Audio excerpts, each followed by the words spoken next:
Il était une fois un roi et une reine qui étaient si fâchés de n'avoir point d'enfants, si fâchés qu'on ne saurait dire.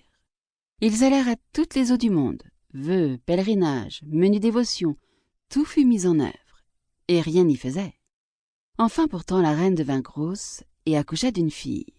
On fit un beau baptême. On donna pour marraine à la petite princesse toutes les fées qu'on put trouver dans le pays. Il s'en trouva 7, afin que, chacune d'elles lui faisant un don, comme c'était la coutume des fées en ce temps-là, la princesse eut, par ce moyen, toutes les perfections imaginables.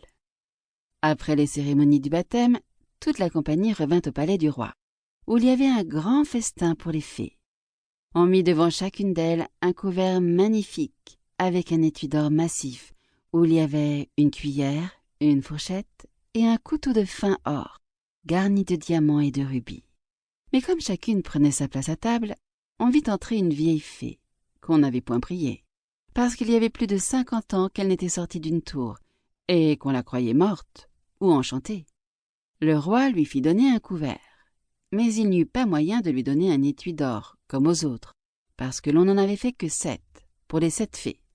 La vieille crut qu'on la méprisait, et grommela quelques menaces entre ses dents. Une des jeunes fées, qui se trouva auprès d'elle, l'entendit, et jugeant qu'elle pourrait donner quelque fâcheux don à la petite princesse, alla, dès qu'on fut sorti de table, se cacher derrière la tapisserie, afin de parler la dernière, et de pouvoir réparer, autant qu'il lui serait possible, le mal que la vieille aurait fait. Cependant les filles commencèrent à faire leurs dons à la princesse. La plus jeune lui donna pour don qu'elle serait la plus belle personne du monde. Celle d'après, qu'elle aurait de l'esprit comme un ange. La troisième, qu'elle aurait une grâce admirable.